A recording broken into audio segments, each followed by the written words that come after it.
Hello and welcome back to my channel. My name is David Novak. I had a bit of a frazzled day.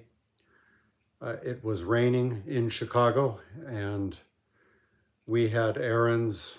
I had a lot of driving, and then things that needed to happen didn't happen, and we're going to have to go out and tackle these things again tomorrow and so forth, that kind of day. And then back home, stuff went on with the animals. Nobody got killed. It was fine. But it just set my nerves a jangle. I had not intended to read any more poetry tonight. Last night, I read some Wilfred Owen and Claude McKay because it centers me. It brings me back. Like no other poets do, the poetry of these two does. But I had something of a request for a couple of poems by Wilfred Owen, and I thought I would read those and then read some McKay and just see where it gets me. Of course, getting home and then dealing with all of that stuff, and then I thought, well, I've got to pop out a few zits of poems at least, just to keep myself in the game, so to speak, of where the muse wants me to be. So I did. But it's not, ideally I would like to have better concentration when I'm receiving from the muse, and in this case I wasn't. So one feels that it's even more sub than the usual subpar. In the end, it doesn't matter. A year later or whatever, if I chance to look at it, I don't know what I'm looking at. So I don't think it matters. And the important thing really is to keep going. These poems are responding to the current political situation in the United States. And although it taxes my attention and taxes my being, it seems like the right mode of dealing with the current situation. I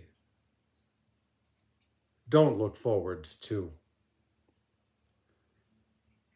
the tasks ahead tomorrow. And then, of course, all of the gardening work is piling up. Couldn't do it with the rain. Anyhow, so that is how things go here. One of the poems suggested was Apologia pro poemate meo by Wilfred Owen. It's a bit of a long one. The title that he originally provided the poem was incorrect Latin, and somebody silently corrected it for him, I believe. This is not one of the poems that I go back to a lot. Not that I go back to any poems a lot, but there are lines of it that stick with me.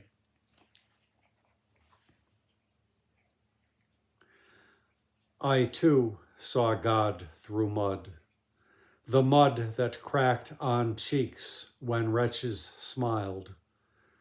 War brought more glory to their eyes than blood, and gave their laughs more glee than shakes a child. Merry it was to laugh there, where death becomes absurd and life absurder. For power was on us as we slashed bones bare, not to feel sickness or remorse of murder.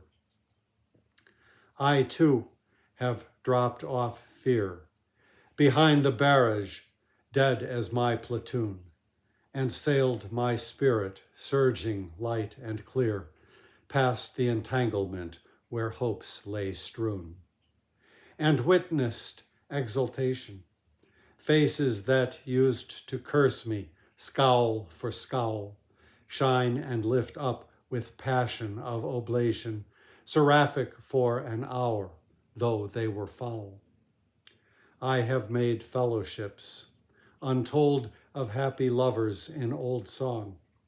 For love is not the binding of fair lips with the soft silk of eyes that look and long, but joy whose ribbon slips, but wound with war's hard wire whose stakes are strong, bound with the bandage of the arm that drips, knit in the webbing of the rifle thong.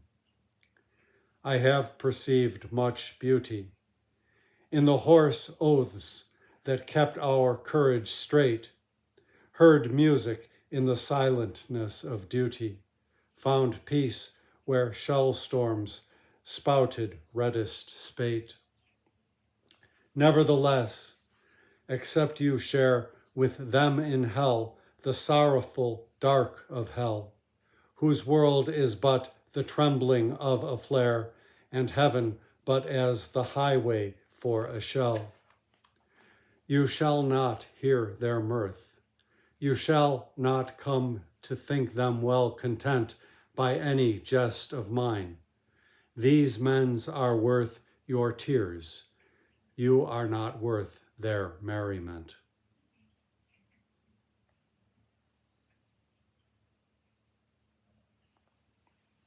Yeah, that brings you back. Oh my goodness. And the next poem is one of my old favorite poems. It's oddly not a poem that seems to get anthologized very much or talked about much, but it's always been important to me. And I wrote something once that really gives reference to it.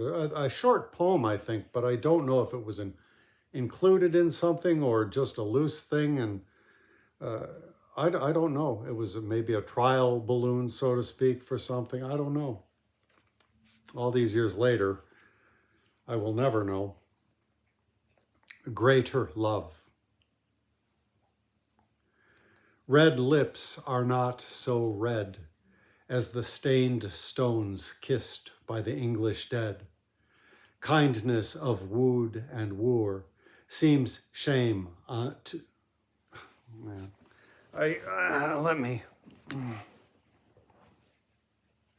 let me start this one again. When I'm holding it in the wrong place, I'm in a big shadow. Greater love. Red lips are not so red as the stained stones kissed by the English dead. Kindness of wooed and wooer seems shame to their love pure. O love, your eyes lose lure when I behold eyes blinded in my stead. Your slender attitude trembles not exquisite like limbs knife skewed, rolling and rolling there where God seems not to care, till the fierce love they bear cramps them in death's extreme decrepitude. Your voice sings not so soft, though even as wind murmuring through raftered loft, your dear voice is not dear, gentle and evening clear, as theirs whom none now hear. Now earth has stopped their piteous mouths that coughed. Heart, you were never hot, nor large, nor full like hearts made great with shot. And though your hand be pale, paler are all which trail your cross through flame and hail. Weep, you may weep, for you may touch them not.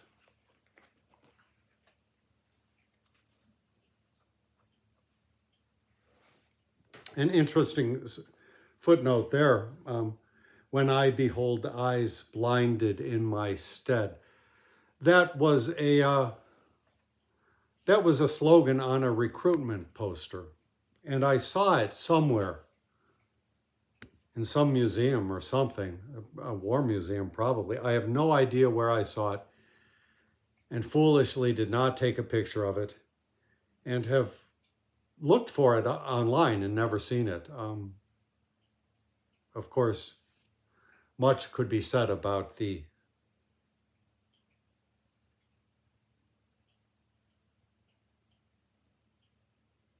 recruitment tactics.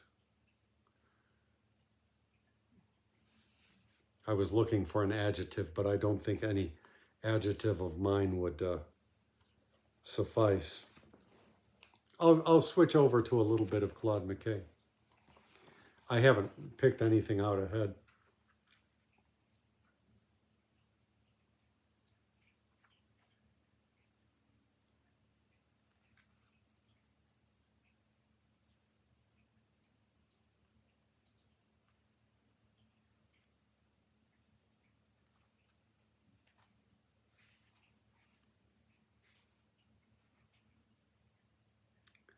Well, since those were a little bit longer by Owen, why don't I read a long one by McKay? This is titled The Desolate City.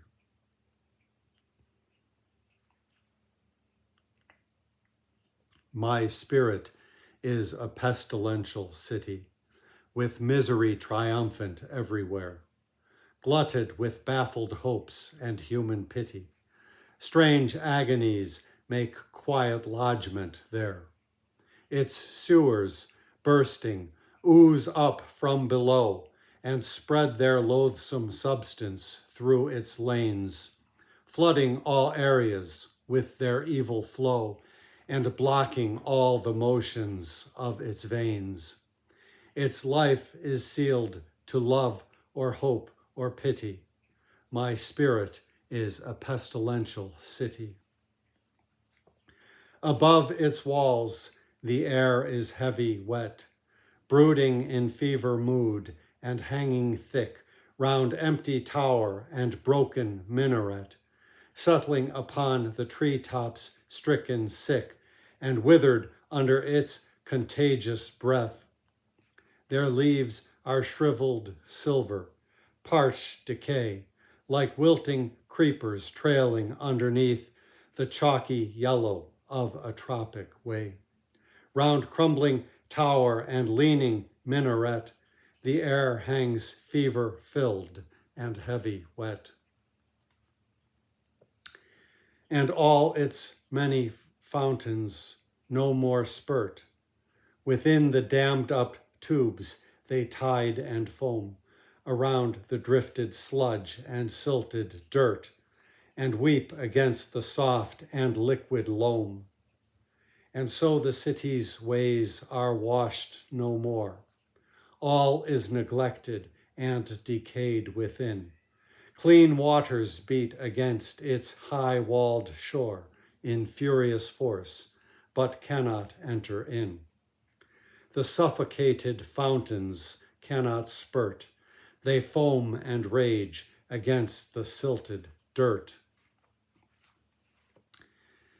Beneath the ebon gloom of mounting rocks, the little pools lie poisonously still, and birds come to the edge in forlorn flocks, and utter sudden plaintive notes and shrill, pecking at strangely gray-green substances.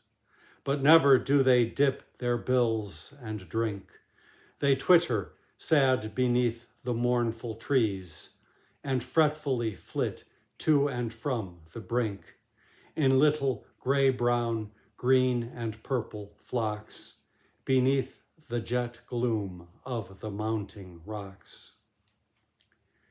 And green-eyed moths of curious design, with gold-black wings and rarely silver dotted, on nests of flowers among those rocks recline, bold burning blossoms, strangely leopard spotted, but breathing deadly poison from their lips. and every lovely moth that wanders by and from the blossoms fatal nectar sips is doomed to drooping stupor, there to die, all green-eyed moths of curious design that on the fiercely burning blooms recline. Oh, cold as death is all the loveliness that breathes out of the strangeness of the scene, and sickening like a skeleton's caress of clammy, clinging fingers, long and lean. Above it float a host of yellow flies, circling in changeless motion in their place, that came down snow-thick from the freighted skies, swarming across the gluey floor of space. Oh, cold as death is all the loveliness, and sickening like a skeleton's caress.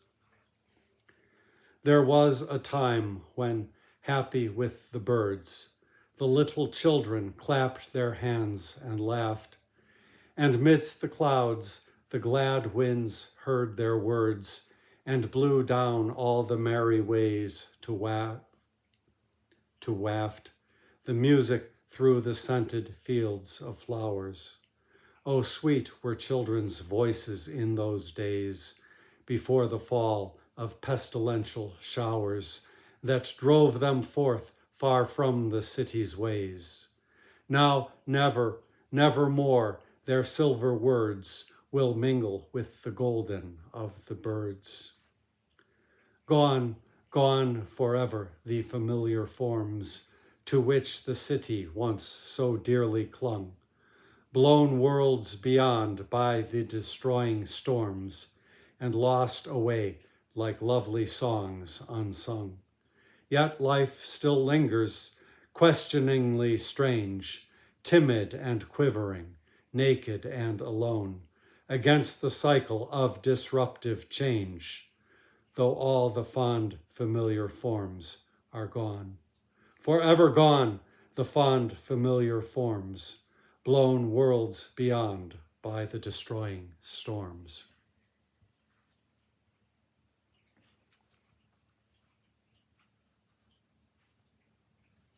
Well, that was probably enough, unless I see something really tiny. Well, why don't I read the lovely little piece at the front? It's called The Word. Oh, spread thy words like green fields, watered, fresh. The Word is God, and the Word is made flesh. I will leave off there. Always good to read Owen and McKay. Thank you for stopping by my channel.